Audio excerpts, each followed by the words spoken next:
Приветствую, друзья! Программа «Просто вкусно», канал Якутия-24, с вами Петр Цыпандин. В кинотеатрах республики нашей недавно состоялась премьера еще одного якутского кинофильма. На этот раз спортивный боепик «Триумф», который рассказывает о триумфе наших спортсменов, якутских спортсменов на Олимпиаде в Монреале 1976 года.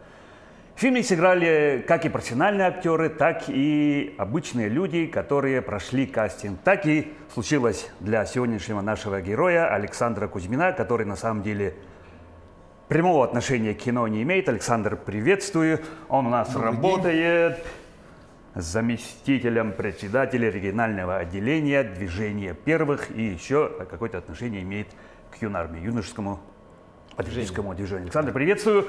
Спасибо, что приняли наше приглашение принять участие в нашей передаче. И мы называем нашу передачу «Кулинарное ток-шоу». Кулинарное. Надо что-то приготовить. С чем ты к нам сегодня пожаловал? Добрый день, уважаемые телезрители. Сегодня мы будем готовить запеченную картошку с фаршем в фольге. Это достаточно простое в приготовлении и наше любимое семейное блюдо. Можно подавать так на праздничные дни, так и в обычные дни. Будем готовить из продуктов, которые у нас здесь присутствуют. Это фарш говяжий, картошка, помидор, лук, грибы и, конечно же, зелень, перец и, конечно же, наши сыр. Сыр натерем сверху, да.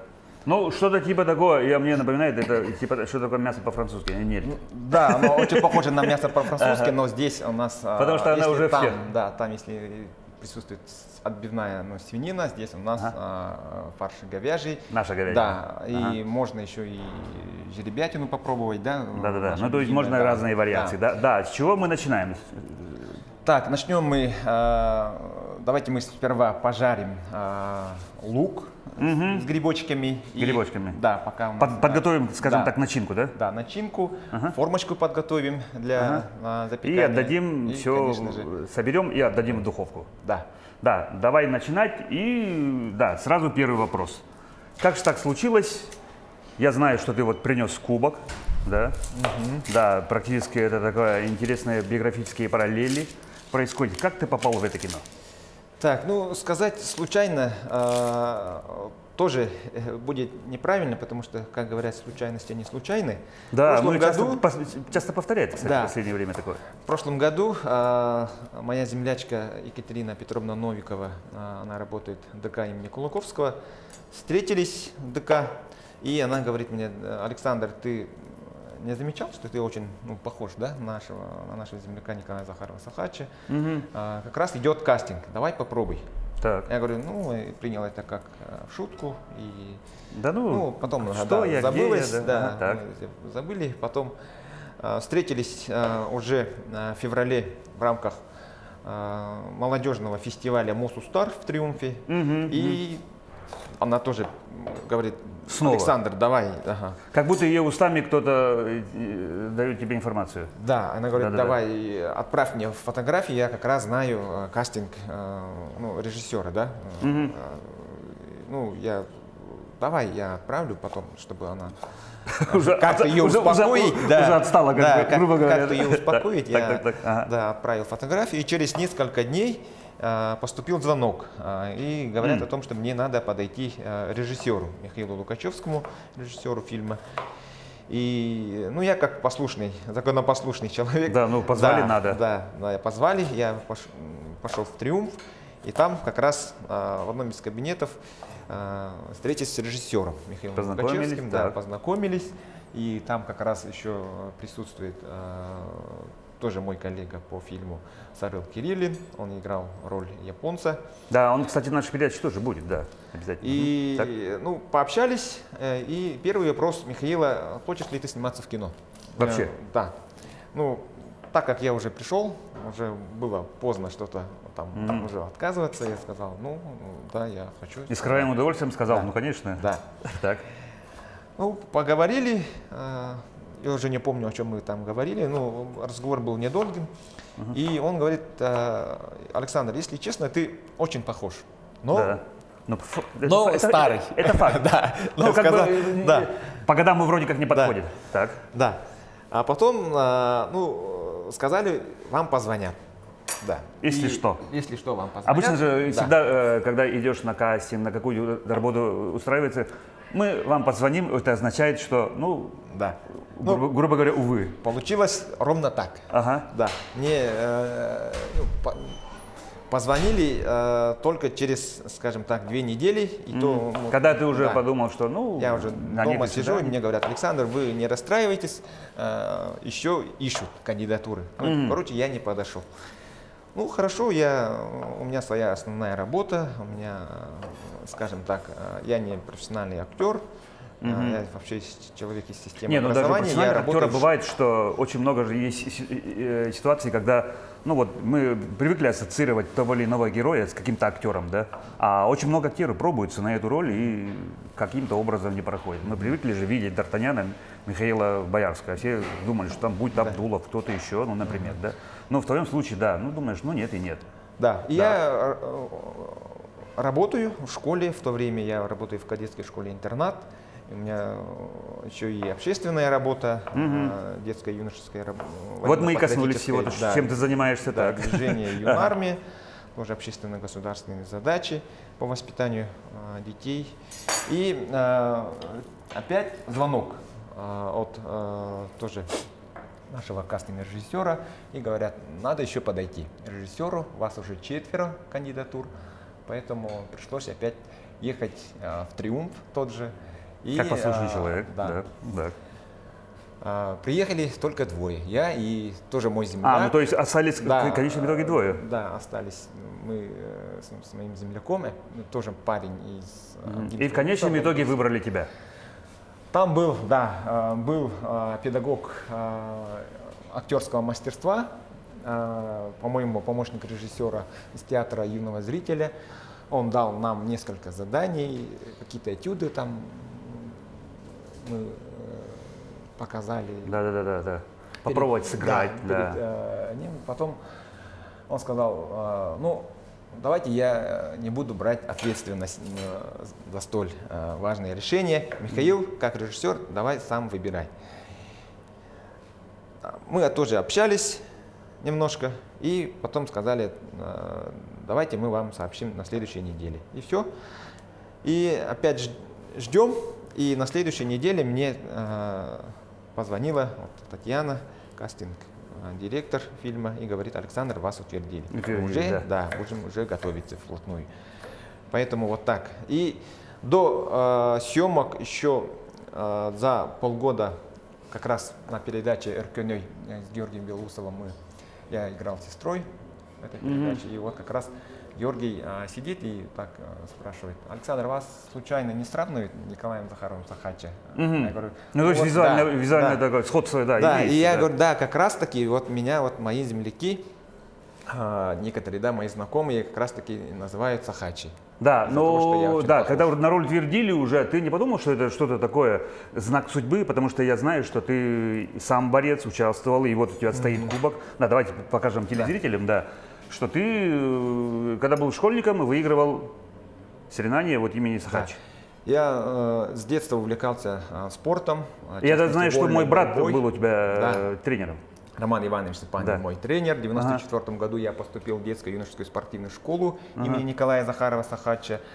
Серьезно увлекался вольной борьбой, становился чемпионом республики на призы Николая Тарского. Вот этот И вот кубок, слава богу, он юбилейный, не приходящий. Да, юбилейный турнир Николая Захарова 50 Сахача, лет, ему да? 50 лет. Это 98 год, и здесь с обратной стороны вот написано Николай Захаров Сахача, Атананоротыкарна турнир. Да? Международный. Да, и получается, мне было 14 лет, когда я вот становился чемпионом. И вот всем чемпионам вот вручали такие кубки. Вот вообще турнир Николая Захарова Сахача был очень престижным турниром для юношей. В то времени мы все старались быть чемпионами, нас готовили всегда быть, скажем так, упорными, дисциплинированными. Наши тренера — это заслуженный тренер республики Михаил Степанович Скрябин, Роман Иванович Степандин, ну и наши тренера, которые вот работали в спортивной школе ЯМВАМГе. И Тот, кто становился чемпионом Николая Захарова-Сахача, он ну, априори становился чемпионом республики. То есть ну, у нас как бы- была очень сильнейшая школа в то время, в 90-е годы в республике. Поэтому вот, я очень ценю этот кубок Николая Захарова. И мы знали его с детства. То есть Ну, да. его портрет у нас на самом видном месте всегда висел. Его биографию, Да. как он боролся и все прочее. Да. Все Ну вот соревнования, тебе выставки, предоставили соревнования. роль, ты утвердили на роль, да. А что ты узнал впервые? Потому что это герой, юный борец, подающий очень большие надежды. Что ты еще, может быть, узнал во время съемок или до съемок, когда вот шел подготовительный период? Ну, мы знали о Николае Захаровиче, Семеновиче Захарове практически все, получается, да. Я очень близко познакомился с сестрой Николая Семеновича Захарова, Анной Семеновной Новгородовой. Мы поддерживаем. Чтобы, может быть, да, какие-то подробности поддерживаем узнать, да? связь. Потому что же, ну, реально же нужно вживаться в роль, максимально быть похожим, какие-то повадки, характерные жесты, движения, слова, да, какие-то, может быть, использовать. Рассказывали мои ну, близкие, да, мой дядя, тоже близкий друг Николая Захарова-Сахача, Василий Петрович Кузьмин, он был тоже моим, скажем так, консультантом. Да, консультировать Он, да, обязательно нужно. Для рассказывал, тех, которые люди да. знали, видели, общались, Да, как он да, с этим легендарным спортсменом. двигался, как он боролся, его походки. Да, коронные Да, приемы. Да, показывал. Коронные приемы мы знали с детства. Вот обоюдный захват, его броски. Все это мы знали с детства. Поэтому мне, скажем так, вживаться в роль моего земляка было достаточно, Ну, помогали. нетрудно. Да, не помогали. Да, давай начинать, точнее продолжать. Что Так, мы сейчас делаем? ага, сейчас Нам мы- включить надо, да, по-моему, мы сковородку. будем сейчас Так, это пожарить максимальный лук. огонь, если что. Да, пожарить лук и наши грибочки.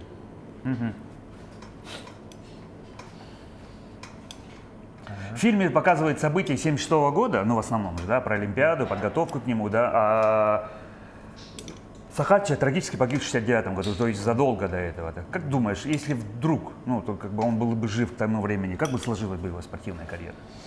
Так, ну Сахача был очень разносторонним спортсменом. Он не только увлекался вольной Ну, потому что, борьбой, да, все говорили, что, ну, не просто подающий надежду, а очень красивой борьбой, очень сильный человек, да? Он очень сильно увлекался еще и помимо вольной борьбы волейболом, легкой то есть атлетикой, вообще играл в футбол. Ну, и практически все виды спорта ему, скажем так, были, Давались легко. да, давались легко. И он становился чемпионом, да, по видам спорта, где он брал. Он еще установил в школьные годы в Чарапче, когда он учился у Дмитрия Петровича Коркина, рекорд по прыжкам в высоту.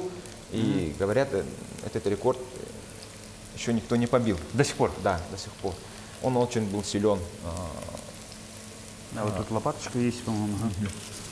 Смотрите, даже чуть И огонь вот, подбавим. если бы не трагическая судьба, в 1969 году Николай Захаров Сахача мог бы спокойно стать олимпийским чемпионом. В Возможно. Мюнхене, да, возможно. Возможно, Вот это, да. Но, как говорят, не говорится, только, мы не только- предполагаем, Господь располагает. не только спортсмены того времени, но и специалисты, тренера и сами соперники Николая Захарова. Уже побаивались. Да. Потому что обычно же, ну, борьба, одно дело, другой вид спорта, да, ну вот борьба, как раз-то и борьба, когда борются двое. Допустим, в стрельбе ты сам с собой, да, а когда борьбой, ну, надо реально кого-то победить. Зайти, захват, и уже можно почувствовать, что, ну, как-то так уже чувак такой, да? Да, это вид единоборства, где Да. Нужно одолеть соперника, да, не только, может быть, физически, а не может только быть, морально, физически, да, но и морально, духовно, психологически. Ты должен психологически, быть да, всегда перебороть себя, свои на одну страхи. голову выше. Да, Ты должен да. даже знать, вот наши тренера учили, ты должен даже знать, чем питается человек, твой соперник. Ты должен изучить, чем он питается. Даже вот так, Чтобы съесть да, больше, да, чтобы быть сильнее. чтобы узнать, почему он силен, да? Поэтому вот такие приемы тоже используют профессиональные спортсмены. Ну, даже в то время, когда вот нас учили в 90-х годах, значит, это не просто так. Не просто так берут, да, люди. Ну, то есть даже мелкие детали имеют важность, да? Все детали, все психологические стороны, особенности физические, все уровни подготовки человек должен, скажем так, знать. Слушай, ну вот тебя утвердили на роль. Ты думал о том, что это уже, ну, побаивался? Ну, не думал о том, что это какая-то такая авантюра для себя? Так, ну, особо нет, потому что... Был уверен в себе? Да, я знал, что это... Ну, нам сперва показали сценарий и спросили, ну как, я читал, ну, довольно такой объемный сценарий, все, ну, прочитали. Сценарий мне очень понравился, потому что все очень четко было прописано. Ну, как надо, когда что, надо, зачем идет, что да? надо и так далее. Все там дословно все прописано, но опять-таки у нас получилось, ну, режиссер у нас Михаил Лукачевский, очень такой разносторонний человек и, ну, понимает все, скажем так, по-своему. Например, он говорит, да, давайте мы лучше не так, давайте надо как-то сыграть более жизненно. Ну, то есть, не да, по сценарию, задача не по режиссера тексту, показать, да, как, не по тексту, давай ты будешь говорить так.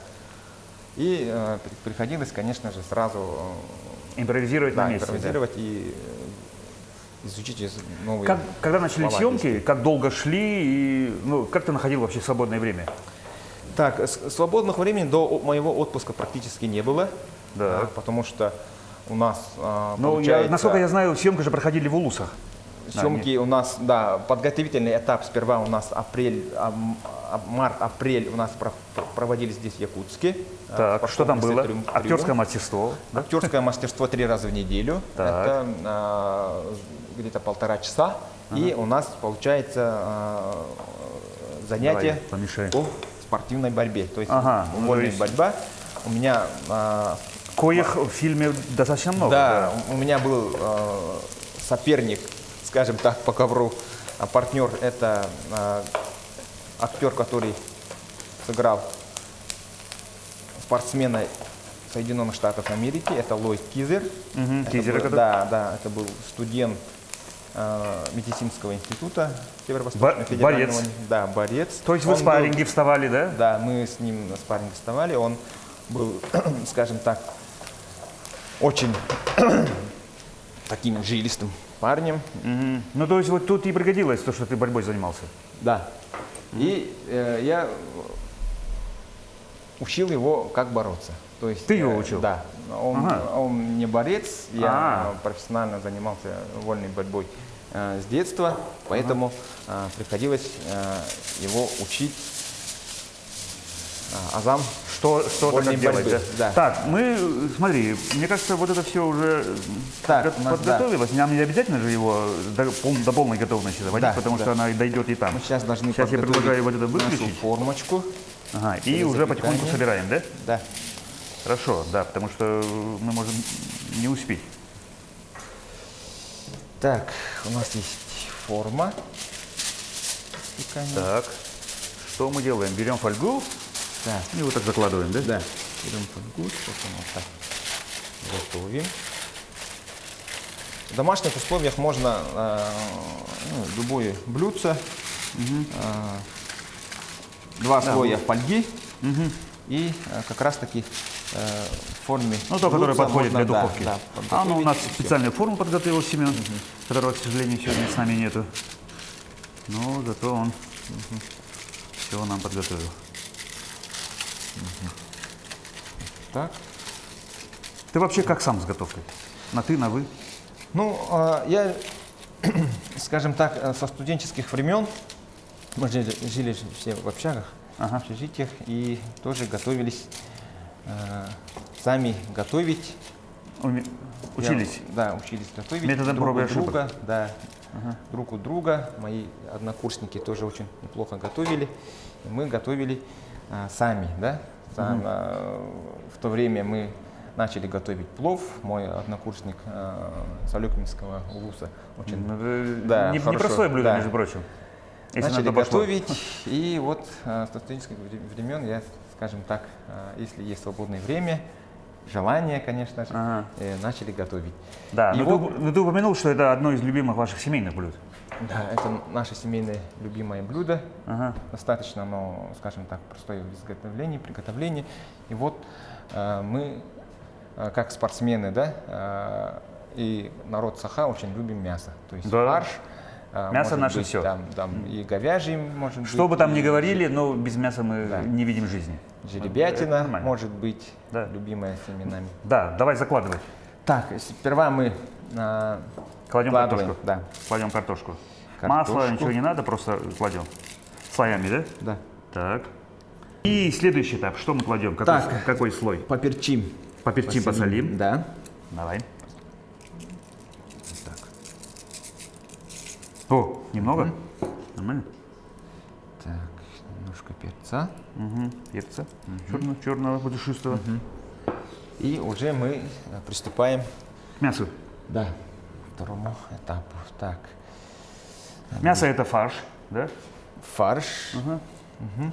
Почему фарш? Потому что ну, у нас же семейное блюдо, поэтому здесь, в отличие от отбивной свинины, у нас фарш достаточно мягкий, и чтобы дети могли Да-да-да. спокойно Спокойно вилкой просто Раз брать и сколько им да, понадобится. брать и просто Всё, понял. кушать спокойно.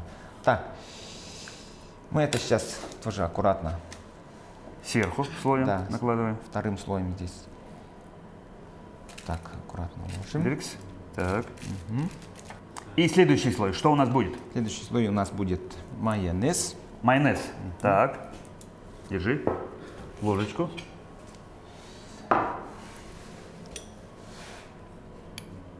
И потом нам надо будет, наверное, сыр потереть, да? Да. Давай я уже начну тереть сыр, помогать тебе. Опс. Александр, мы уже помянули о том, что это был первый опыт для тебя в фильме, да, в кино сниматься. Что показалось тебе самым сложным? Так, ну, Ну, как человек, который... да, ну, так как у меня была роль драматическая, конечно же, было вживаться в роль именно трагическую, да, пережить трагическую судьбу Николая Сахача. Ну, конечно же, помогло занятие по актерскому мастерству, но все-таки за столь короткое время, чтобы играть такую драматическую роль, конечно же, было нелегко. Надо было все-таки изнутри, да, знать кухню и, конечно же, передать ту атмосферу трагического момента, который пережили люди, близкие, и родственники, и, конечно же, друзья именитого борца Сахача. Поэтому, конечно же, были определенные сложности в этом деле. Так, что у нас следующее? Ага. У нас Помидорки. помидор. Сейчас тоже аккуратно. Тоже, наверное, кружочками. тонкими слоями, Да, да? тонкими слоями, кружочками так нарезаем. И сверху сыр уже будет. Да. Сверху сыр, и потом зеленью в конце бросим, или мы сразу? Сейчас третьим слоем сейчас мы должны лук. А, вот это? Да. Да, Это у нас да. тогда будет четвертый Так, слой. давай, да, я тебе помогу. Вот так. Оп, оп, оп, оп. Так, это мы здесь тоже аккуратно все распределяем. Всей длине формочки. Так, И мы помидорки. вкладываем помидорки. И у нас уже финальный этап. Предфинальный этап у нас уже идут Да, вот как раз хватает. сырки. Вот. Давай сыром, все, клади уже. Как говорится, сыром не испортим точно. Отлично. Давай, то, что покажем. Вот до отправки в духовку. И это мы зовем нашего Семена. Александр, фильм биографический, да, ну то есть основан на реальных событиях.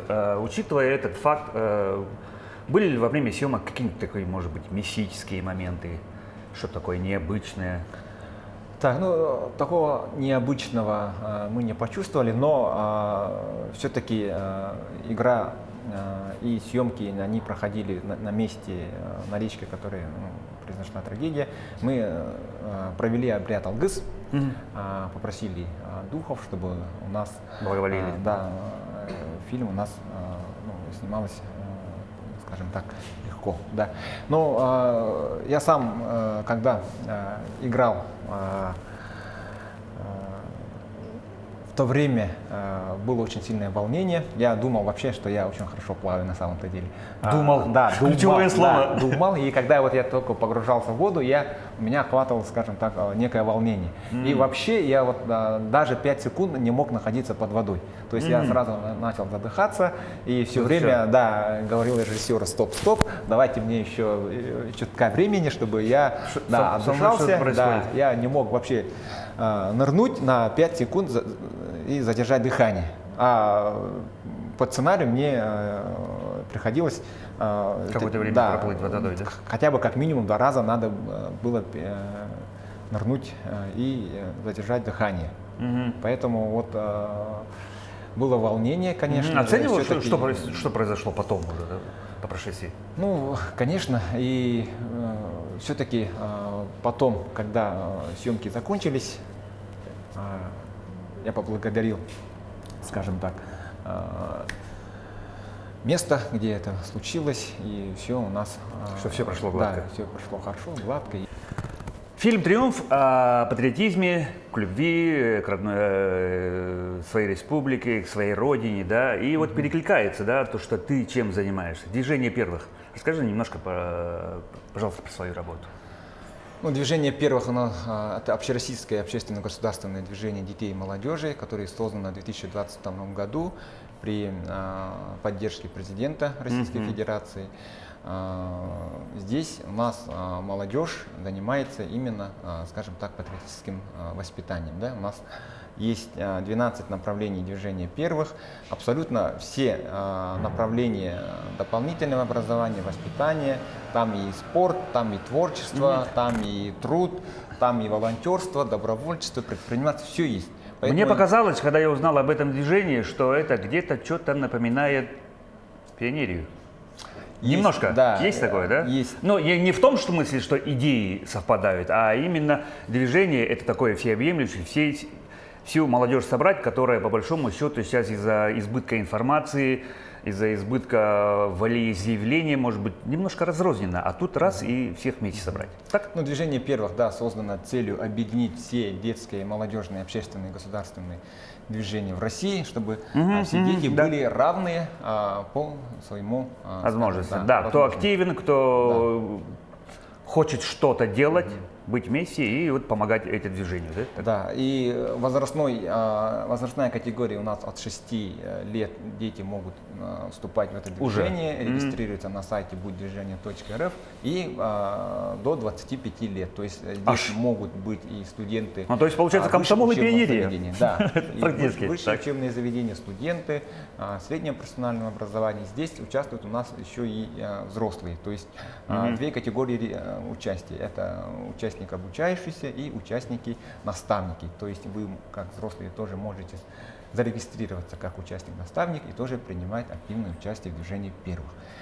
Как раз таки вот сейчас, в настоящее время, мы проводим очень много мероприятий. Да, всевозможные конференции, семинары, мастер-классы, очень-очень много проводится. Да. И если в частности говорить про кино, у нас про творчество у нас есть «Движение первых», тоже флагманский проект, это школьная классика, который у нас стартовал с 26 сентября и будет продлиться до июня 2025 года. Здесь участвуют так и коллективные команды, так и индивидуальные. Здесь и театральное искусство, здесь и спектакли различные. Здесь мы сейчас тесно работаем с Министерством культуры и духовного развития, чтобы наши ребятишки сейчас попали, прошли те отборочные этапы. Есть у нас 4 отборочных этапа. Это муниципальный, региональный, дальневосточный, по округам, да, и федеральный этап, уже очный этап, они имеют право пригласить победителей по итогам заочных этапов. Поэтому мы призываем всех школьников, молодежь активно включаться в работу движения первых. Здесь вы найдете абсолютно все, что в вашей душе, скажем так. Если Да, вы да, спортсмен, да. спортивные соревнования, вызов первых. Если вы активист, если КВНщик, если творчество ты, какое-то занимаешься прет, там скажем управлением дронами, пилоты будущего, Да, да, это спортивные состязания, это труд, волонтерство, добровольство, предпринимательство. Патриотическое воспитание, там Зорница 2.0, очень такая масштабная игра, проводится уже второй год. Да. Александр, я знаю, что у тебя еще и общественная нагрузка, да? Про юнармию тоже пару слов, пожалуйста. Юнармия, да, детско-юношеское движение, созданное в 2016 году. Это другие немножко, да? Это же разные. Юнармия и движение первых, они перекликаются. Очень, тесно работают. И я возглавляю движение Юнармии с 2020 года, я являюсь начальником штаба, региональное отделение у нас называется штаб, да? Штаб регионального отделения, я работаю начальником. У нас более 7 тысяч детей сейчас в настоящее время находятся в юнармии, активно участвуют. Мы сейчас создаем центр юнармейской подготовки, дома юнармии, так называемые, в районах, получаем материально-техническое оборудование на подготовку юнармейцев.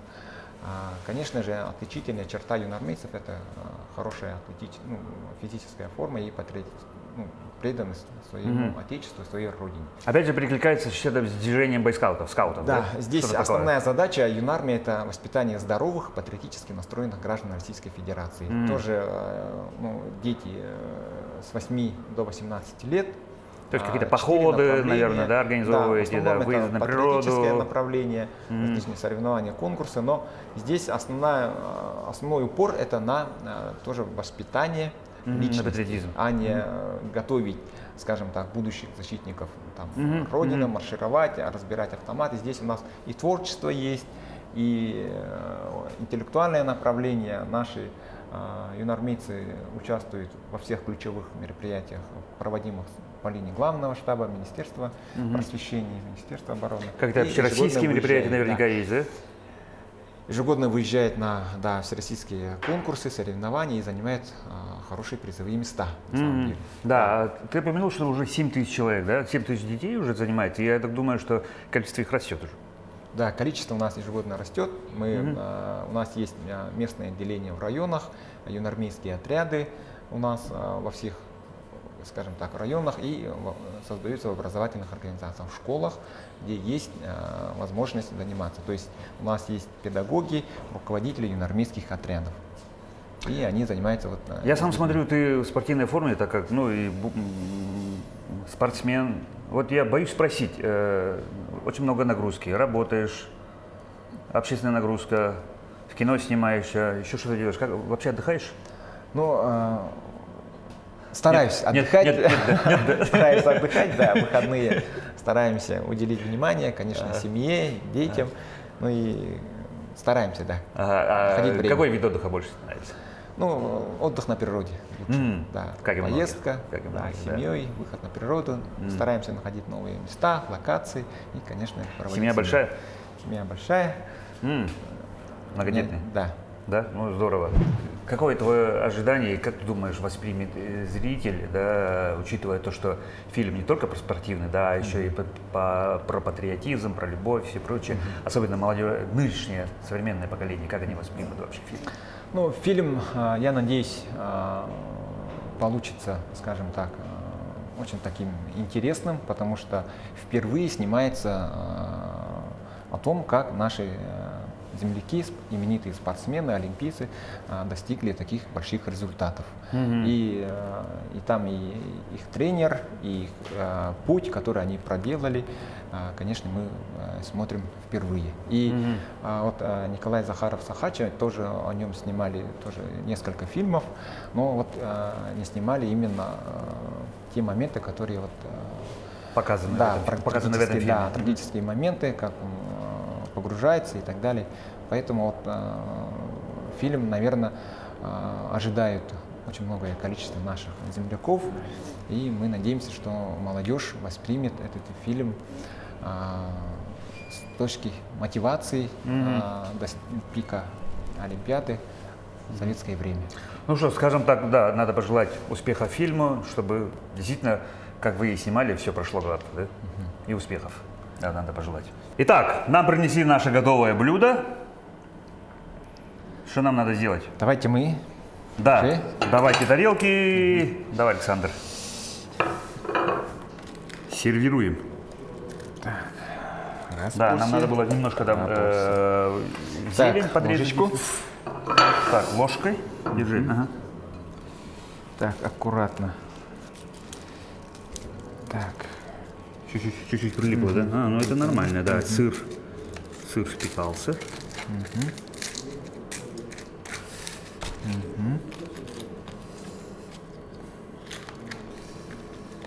Так, берем. А вот, по-моему, тут так лучше так взять. Ага. Вот. Так, Отлично. это вам. Эй. У нас должно быть таким слоем. Ну и вот так. Держи. Давай пробовать. Приятного аппетита нам. Давай попробуем, что у нас Получилось. получилось. Да, действительно, благодаря фаршу вот легко можно. Отдели.